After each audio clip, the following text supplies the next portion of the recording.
बाद एक और बात डिस्कस करते हैं। तो आज दोबारा जो है वो मैं इसको उसी लेक्चर को दोबारा रिपीट करता हूँ कि जो मैंने उस दिन आपको पढ़ाया था।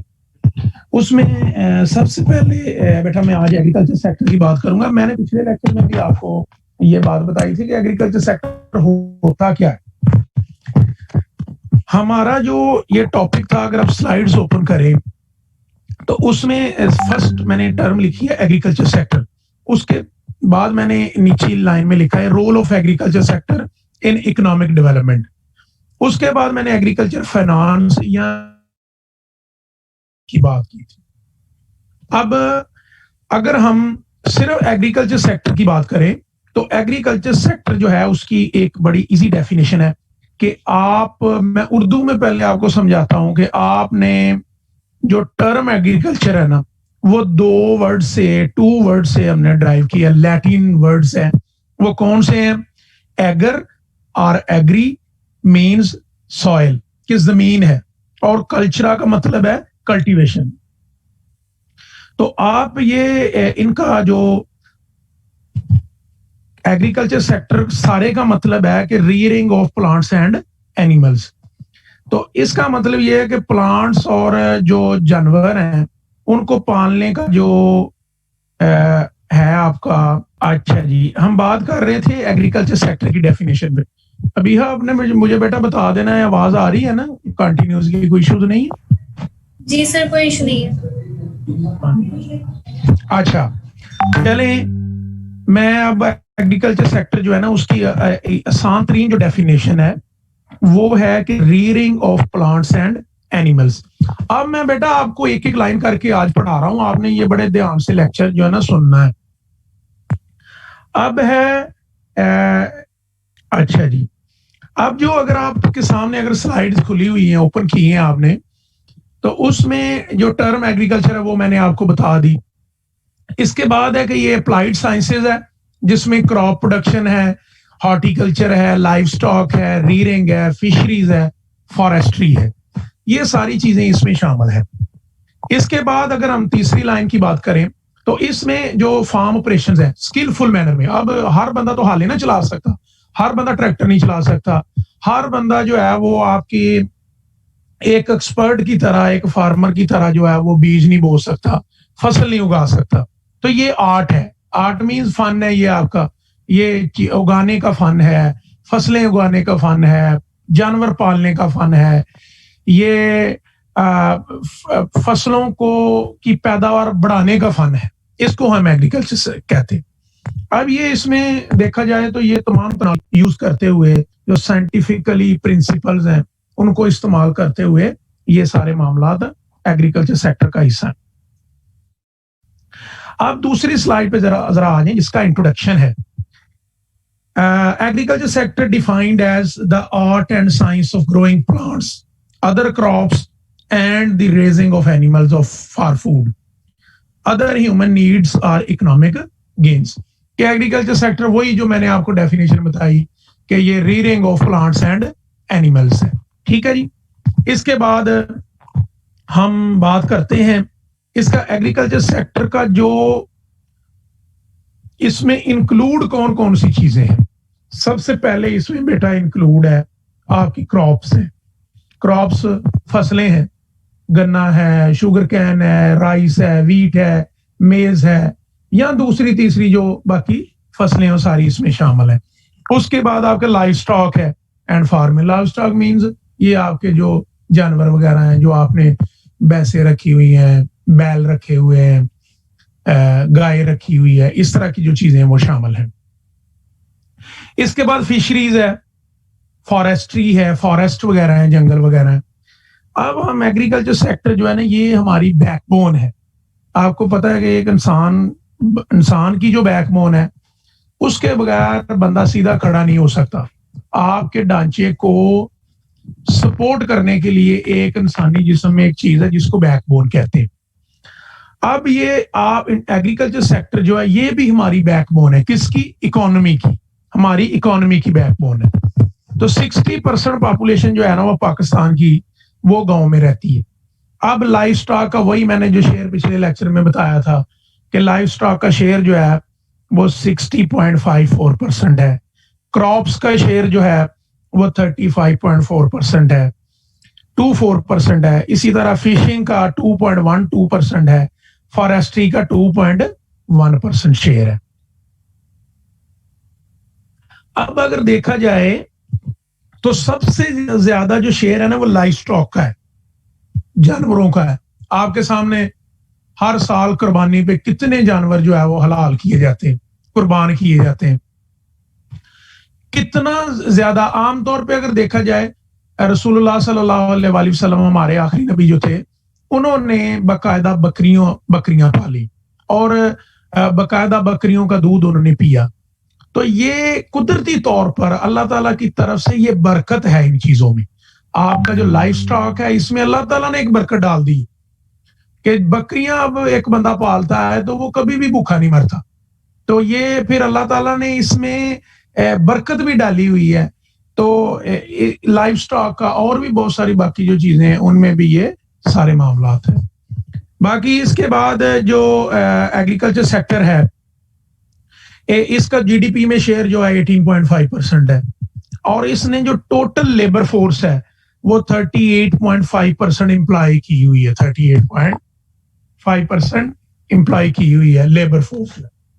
अब एक्सपोर्ट जो है आपकी, अब एक्सपोर्ट की बेटा जो डेफिनेशन है, जब आप क्लास पढ़ते हैं तो आपके पास आपके टेबल पे पेंसिल और कॉपी, पेंसिल आपके हाथ में और कॉपी आपके सामने, और आपने ये डेफिनेशन लिखनी है। मैं 2 बार रिपीट करूंगा।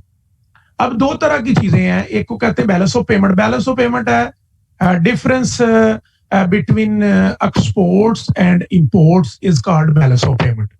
Difference between exports and imports आप लिख सकते हैं कि BOP इज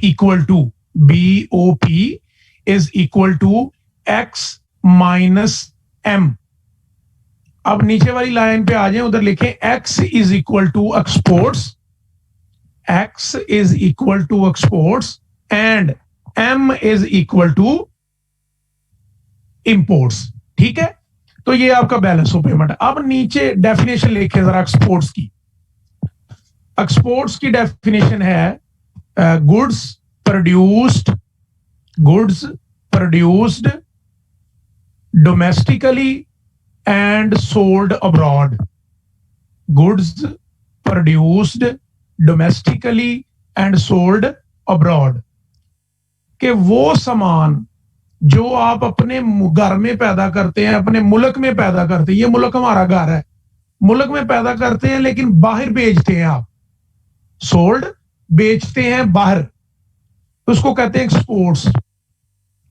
इसी तरह इंपोर्ट्स है। इंपोर्ट्स की definition goods produced abroad and sold domestically, कि आप बाहर के ममालक में जो चीजें दूसरे ममालक जो पैदा करते हैं और हम उनसे खरीदते हैं, कि सामान बाहर जो पैदा होता है लेकिन खरीदते हम हैं, उसको कहते हैं इंपोर्ट्स। ये डेफिनेशन है। अच्छा, अब जो इंपोर्ट्स है, एक्सपोर्ट जो फूड ग्रुप है उसमें इसका शेयर है 17.77%। अब ये स्लाइड नंबर जो है नेक्स्ट स्लाइड पे जरा आ जाए। अच्छा जी, अब हम role of agriculture sector in economic development. अब इसके सब सेक्टर्स कौन से हैं? सबसे पहले माइनिंग है। माइनिंग क्या है? कॉयल, आयरन, कोयला और आपका जो लोहा है वो भी आपकी जमीनों से निकलता है। मिनरल एक्सट्रैक्शंस है कि आप ऑयल बनाते हैं, कोई चीजें निकालते हैं।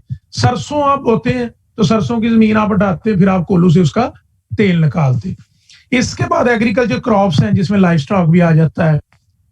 फॉरेस्ट्री है, दरख्तों वगैरह की आप तजारत करते हैं, ज्यादा लगाते हैं। इसी तरह फिशिंग है। ठीक है जी।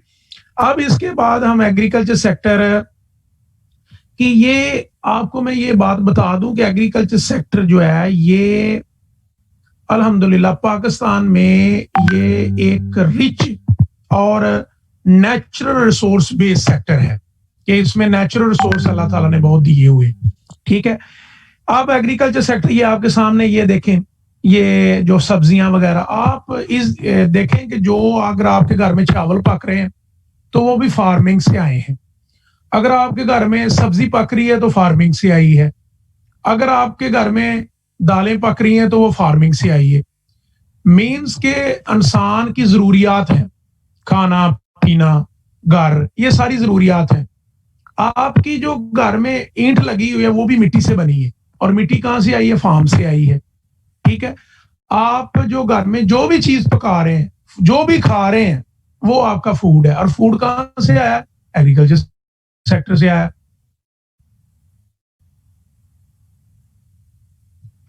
अब आते हैं कि किस तरह की फसलें जो है वो एग्रीकल्चर सेक्टर में होती हैं। ये मैंने पिछली क्लास में डिस्कस किया था कि ये नंबर 1 है, इसको कहते हैं रबी क्रॉप्स, और नंबर 2 खरीफ क्रॉप्स। ये 2 क्रॉप्स हैं। अब मैंने इसका डिफरेंस भी आपको बताया था, डेफिनेशंस भी बताई थी, कब बोई जाती हैं, क्या सीजन है इसका, कब काटी हार्वेस्ट की जाती हैं, वो भी मैंने आपको बताई थी।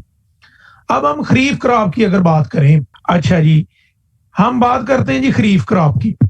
खरीफ क्रॉप जो है, इसमें ये मूनसून, इनको क्रॉप्स भी कहते हैं खरीफ क्रॉप को। ये क्रॉप्स अप्रैल टू जून में लगाई जाती हैं, कि अप्रैल टू जून में इसका महीना है लगाने का। और इसके बाद जो इसकी हार्वेस्टिंग है, जो आप फसल काटते हैं और फिर उसको लेके आते हैं, वो कब होती है? वो अक्टूबर टू दिसंबर होती है, कि अक्टूबर और दिसंबर में आप उसको काटते हैं। इसी तरह जो मेन क्रॉप्स हैं इसमें खरीफ में, वो है आपकी मेज है, ज्वार है, बाजरा है, कॉटन है, शुगर कैन है, ग्राउंड नट्स हैं, और पल्सेस वगैरह, दालें वगैरह। ठीक है। इसके बाद रबी क्रॉप्स हैं। तो ये क्रॉप्स जो है ये अक्टूबर टू दिसंबर आजकल ये लगाई जा रही हैं, और ये हार्वेस्ट कब की जाती हैं? अप्रैल टू मई, के अप्रैल और मई में ये हार्वेस्ट की जाती हैं। अब इनमें मेन क्रॉप्स कौन सी हैं? वीट है, पीज है, ये टबैकू है, ये है। अब ये खरीफ क्रॉप की आपके सामने ये डेफिनेशन, जो फोटोज हैं, ये भी मैंने नेक्स्ट स्लाइड पे शेयर की हुई है। इसका अब मैंने डिफरेंस भी शेयर किया हुआ है, तो मैं नेक्स्ट मीटिंग अरेंज करता हूं, फिर इसमें आपका डिफरेंस जो है वो मैं बताता हूं। Thank you. तो ग्रुप में तो बड़े मैसेज कर रहा होता है, लेकिन आज नजर नहीं आ रहा, किधर है वो? ये अब ये फाहद साहब इधर ही हैं, लेकिन आज ना ये अनम्यूट हो जी जरा, फाहद साहब। अस्सलाम वालेकुम सर। फाहद यार, ये आपने सीआर ने बेटा ये क्लास अरेंज करवानी होती है, तो आप जनाब गायब है, शहजादे बने हुए हैं आप। सर मुझे सर आपने सेंड करना था ना, तो मैं इस वजह से बैठा हुआ था। नहीं तो अब आप कहते हैं ना, उस दिन मुझे कह रहे थे कि सर मैं अब सब कुछ किया करूंगा। जी सर। तो कर ऑपरेट कर लेते ना, आप जूम चला लेते हैं ना? सर मेरा अभी फर्स्ट एक्सपीरियंस है, क्योंकि मैंने अभी तक ऑनलाइन क्लासेस अभी स्टडी नहीं की थी। अच्छा ठीक है, चलें। अब ये मैंने आपको ना म्यूट इसलिए किया है कि आपने मुझे फिर ना बताना है कि सर आवाज नहीं आ रही है, कोई इशू है तो मुझे फिर बताना है। ठीक है जी सर। आज की जो क्लास है ना, ये दोबारा इसलिए मैं रिपीट कर रहा हूँ कि पिछली क्लास में बहुत सारे बच्चे क्लेम कर रहे थे कि सर वो हम शामिल नहीं हो सके, तो ऐसे हो गया, तो ऐसे हो गया। तो ये जितने बच्चे ज्वाइन कर रहे हैं आपकी क्लास के ही है ना? Yes sir.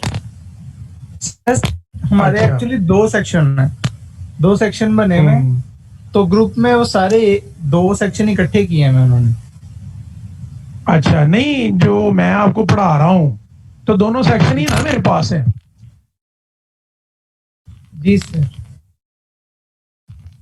तो कितने प्लस है। आज आपने ये काम करना है कि आपने फिर ना मुझे बताना है आज ये टोटल कितने बच्चे बनते हैं। जी सर। ठीक है जी सर। तो मेरा ख्याल है कि अब तक 77 लोगों ने ज्वाइन कर लिया है। अब ये 2 कॉलम मैंने बनाए हुए हैं, एक में खरीफ क्रॉप लिखा है और एक में रबी क्रॉप्स है। तो डिफरेंस इनके एक तो है कि हार्वेस्टिंग में कि आपने लगानी कब है, और एक है आपने काटनी कब है। फसल लगाते कब है और काटते कब है, ये मेन डिफरेंस ये है। उसके बाद ये है कि आप इनमें फसलें कौन सी शामिल है, ये मैं आपको पेपर में, ये पहले ही मैं आपको बता रहा हूं, इस तरह का क्वेश्चन मैं लाजमी पूछूंगा। तो समझें कि 2 नंबर का सवाल जो है ना वो मैंने आपको बता दिया पहले ही। तो ये एक्सपेक्टेड है कि मैं पूछ सकता हूं कि wheat is a kharif crop और रबी क्रॉप्स, नन ऑफ दीज, इस तरह के कोई ऑप्शन मैं बनाऊंगा। ठीक है, इस तरह के भी। अब हम बात करते हैं खरीफ क्रॉप की। सबसे पहले ये लगाते कब है, अप्रैल एंड जून में, जबकि रबी क्रॉप्स कब लगाते हैं, अक्टूबर to December. April and June में खरीफ क्रॉप लगाते हैं हम, और रबी क्रॉप्स कब लगाते हैं, अक्टूबर टू दिसंबर। इसके बाद इनको हम मूनसून क्रॉप्स भी कहते हैं, खरीफ क्रॉप्स को, और रबी क्रॉप्स को हम क्या कहते हैं, स्प्रिंग क्रॉप्स या विंटर क्रॉप्स। ठीक है, इसी तरह जो मेजर खरीफ क्रॉप्स हैं वो कौन सी हैं, राइस है, मेज है, कॉटन है, ज्वार है, बाजरा है। जबकि रबी क्रॉप्स में जो आपकी वीट है, ग्राम है, आपका पीज है, बार्ले वगैरह है। इसी तरह जो इनको पानी और हॉट वेदर चाहिए खरीफ क्रॉप को पकने के लिए, जबकि रबी क्रॉप्स को जो है वो हॉट वाटर तो चाहिए, हॉट वेदर तो चाहिए, और पानी बहुत ज्यादा चाहिए। ठीक है, इसके बाद जो हार्वेस्टिंग मंथ है, ये काटते कब है, आप हार्वेस्ट कब करते हैं खरीफ क्रॉप को, वो है अक्टूबर टू दिसंबर। अक्टूबर का महीना भी आ जाता है, नवंबर का भी और दिसंबर के, ये 3 महीने इसके काटने के हैं। और अब लगाने हार्वेस्टिंग है। और रबी क्रॉप्स को कब हार्वेस्ट करते हैं, अप्रैल टू मई, के मई में और अप्रैल में आप इसको हार्वेस्ट करते हैं। ये आपका डिफरेंस है। अब हम नेक्स्ट स्लाइड पे आते हैं, जिसमें हम बात करते हैं importance of agriculture sector in economic development. जो आपकी मुल्क की इकोनॉमिक डेवलपमेंट है, आपकी मुल्क में जो तरक्की है प्लस स्टैंडर्ड ऑफ लिविंग लोगों का बढ़ना है, उसको कहते हैं इकोनॉमिक डेवलपमेंट। ये इकोनॉमिक डेवलपमेंट में इसका एग्रीकल्चर सेक्टर का क्या किरदार है, वो मैं अभी आपको ना बताऊंगा। उसमें सबसे पहले है कि increase in per capita income.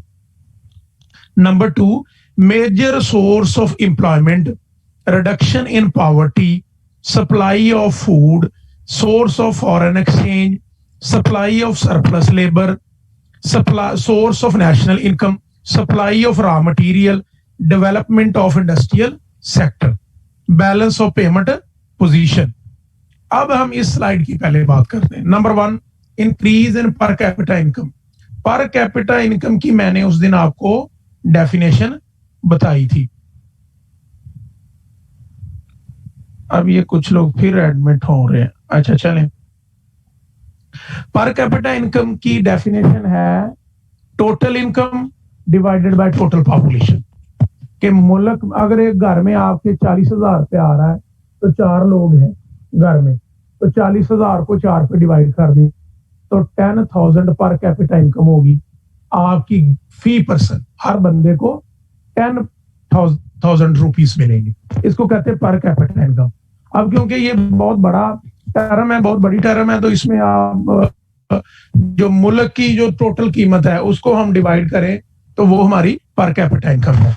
Total income को टोटल पॉपुलेशन पे डिवाइड कर दें तो। अब है मेजर सोर्स ऑफ एम्प्लॉयमेंट। देखा गया है कि 60% लेबर को नौकरियां एग्रीकल्चर सेक्टर दे रहा है।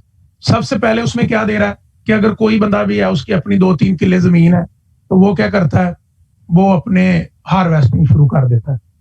ठीक है, वो किसी के पास ट्रैक्टर है तो वो ट्रैक्टर चलाना शुरू कर देता है। इसी तरह दूसरे मामला, मतलब ये है कि 60% लोगों को ये जॉब दे रहा है। फिर है रिडक्शन इन पॉवर्टी, कि गुर्बत में कमी ये करता है। लोगों को सोर्स ऑफ जब इनकम मिल जाएगा तो जारी बात उनकी पॉवर्टी कम होगी। उसके बाद सप्लाई ऑफ फूड है, कि फूड की सप्लाई जो है वो क्या करता है, ये फूड की सप्लाई प्रोवाइड करता है। उसके बाद फॉरेन एक्सचेंज है।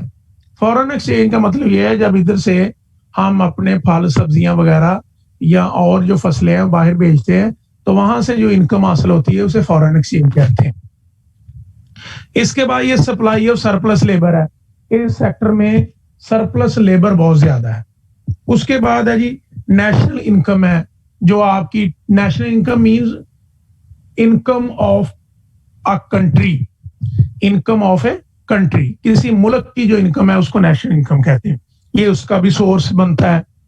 उसके बाद supply of raw material, raw material कहते हैं वो चीज जो आपको कहीं से हासिल होके आप इंडस्ट्री में लेके जाते हैं और उससे फर्दर चीजें बनाते हैं। मसलन दरख्त एक लगा हुआ है, काट के आप लकड़ी इंडस्ट्री को भेजते हैं तो वो फर्नीचर बनाती है, उसको कहते हैं सप्लाई ऑफ रॉ मटेरियल। ठीक है। इसके बाद है डेवलपमेंट ऑफ इंडस्ट्रियल सेक्टर। आपका जो इंडस्ट्रियल सेक्टर है वो डिपेंड करता है डायरेक्टली एग्रीकल्चर सेक्टर में। एग्रीकल्चर सेक्टर से चीजें आती हैं, मटेरियल आता है, उसको वो फाइनल प्रोडक्ट बना के फिर सेल करता है, तो ये अल्टीमेटली एग्रीकल्चर सेक्टर से ही चीजें आपको मिलती हैं। उसके बाद ये है कि आपका बैलेंस ऑफ पेमेंट पोजीशन है, जो मैंने शुरू में आपको बताया, आपकी एक्सपोर्ट्स बढ़ती हैं तो आपका बैलेंस ऑफ पेमेंट बेहतर हो जाता है। इसके बाद जो आपकी नेक्स्ट स्लाइड है उस पर है इंप्रूवमेंट इन लिविंग स्टैंडर्ड्स। आपका लिविंग स्टैंडर्ड बढ़ता है, जो रहने सहने के आपके अंदाज हैं, आपका रहने सहने का तरीका है वो बढ़ जाता है। उसके बाद एक्सटेंशन इन मार्केट साइज, आपकी मार्केट का जो साइज है वो बढ़ता है। सारी बात, आपका रॉ मटेरियल जितना ज्यादा आएगा उतनी ज्यादा ही आपको मार्केट एक्सपेंशन की जरूरत होती है। उसके बाद कैपिटल फॉर्मेशन है। कैपिटल फॉर्मेशन का मतलब है इससे आप चीजें बनाते हैं। उसके बाद जी इकोनॉमिक डेवलपमेंट है, सेल्फ रिलायंस पॉलिसी है। सेल्फ रिलायंस पॉलिसी का मतलब है आप किसी पर डिपेंड नहीं करते, आप खुद ही इंडिपेंडेंट होते हैं। इसके बाद डायरेक्ट फॉरेन इन्वेस्टमेंट है, बाहर से आपकी इन्वेस्टमेंट भी आती है। इन्फ्लेशन कंट्रोल करता है, जो चीजें आपको फूड बाहर से महंगा मिल रहा है वो खुद आप उगाते हैं और आपका इन्फ्लेशन जो कीमतों का बढ़ना है वो कंट्रोल हो जाता है। इसके बाद आपकी बैलेंस्ड ग्रोथ इकोनॉमी है, इकोनॉमी की जो ग्रोथ है वो बैलेंस्ड हो जाती है। इसके बाद आपकी गवर्नमेंट रेवेन्यू भी बढ़ता है। आपका जो बैलेंस ऑफ पेमेंट बेहतर होना है तो उससे आपको अल्टीमेटली रेवेन्यू इकट्ठा होता है, तो वो आपका मुल्क तरक्की करता है। अब इसके प्रॉब्लम्स क्या है? अब सबसे पहला ये प्रॉब्लम है कि इसमें मॉडर्न टेक्नोलॉजी नहीं है हमारे पास। हमारे पास वही छठा सिस्टम, वही बैल हल, ट्रैक्टर जो है वो हर बंदे की अप्रोच में नहीं है। छोटी जमीन है, जमीनें कम है लोगों के पास, उसको फसलें उगाने के लिए उसमें बड़े मसाइल हैं। सबसे पहले है कि lack of modern agriculture technology. Number 2, poor financial position of farmer. हमारा फार्मर बड़ा गरीब है, ना तो वो अच्छी खाद खरीद सकता है ना वो अच्छा बीज खरीद सकता है, ये भी बड़ा इशू है। लिमिटेड कल्टीवेटेड एरिया, के उसको फसलें उगाने के लिए उसके पास एरिया बहुत कम है।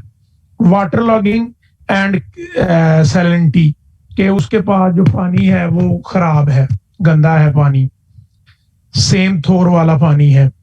इसके बाद slow growth of allied products, जो अलाइड प्रोडक्ट्स आपको मिलते हैं वो बहुत ज्यादा ग्रोथ उसकी स्लो है, कि आप इससे जो चीजें फर्दर निकालते हैं, गन्ने का जो चूरा बनता है उससे आप क्या निकालते हैं, या उसका जो वेस्ट बनता है उससे आप क्या निकालते हैं। इसी तरह जो आपके चावल हैं उसका जो वेस्ट बनता है, चूरा निकलता है, वो पराली वगैरह जो होती है उससे आप क्या करते हैं। लो पर हेक्टर यील्ड, आपकी जो पर हेक्टर यील्ड है 40 मन है अगर 1 एकड़ की, तो वो पूरी नहीं होती, कम है वो। इसके बाद इनएडिक्वेट इंफ्रास्ट्रक्चर है, आपका इंफ्रास्ट्रक्चर नहीं ठीक है।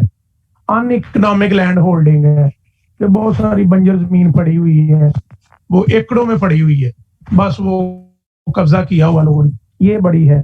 उसके बाद लिटिगेशन एंड कंसम्पटेंस, जो लिटिगेशन है उसके बड़े मसाइल हैं। जो एक बंदे ने अगर कहीं पे जमीन ली है तो दूसरा बंदा उस पर केस कर देता है, वो सारा इसी तरह केस चलता है। अब है रिसर्च सेंटर हमारे पास बिल्कुल नहीं है, कम है। उसके बाद लैंड रिफॉर्म जो है उसका प्रॉब्लम है, लैंड रिफॉर्म नहीं हुई। इसके बाद जो सबसिस्टेंट फार्मिंग है वो है हमारे पास, ये भी एक प्रॉब्लम है कि कम जगह पे ज्यादा से ज्यादा प्रोडक्शन करने के बारे में सोचा जाता है। उसके बाद लो क्रॉपिंग इंटेंसिटी है, हमारे पास कम फसल लगाने के जो जराए हैं, कभी ज्यादा आ जाता है आपका नेचुरल कैलेमिटीज आ जाती हैं, या और कोई मुसीबत आ जाती है, प्लांट डिजीज आ जाती है, या हमारा प्रोडक्शन मेथड ओल्ड हमारा प्रोडक्शन मेथड है। इनएडिक्वेट हमारा सप्लाई ऑफ एग्रीकल्चर इनपुट्स हैं, इरिगेशन फैसिलिटीज हमारी ठीक नहीं है।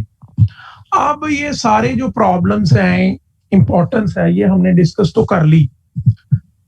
अब हम इसकी डिस्कस करते हैं कि जो इनके प्रॉब्लम का जो हल है वो क्या है, जो मेजर्स हैं वो कौन सी है। सबसे पहले सप्लाई ऑफ एग्रीकल्चर क्रेडिट, कि आपने एग्रीकल्चर क्रेडिट को सप्लाई करना है। वाटर लॉगिंग या सैलिनिटी कंट्रोल जो है इसको आपने कंट्रोल करना है।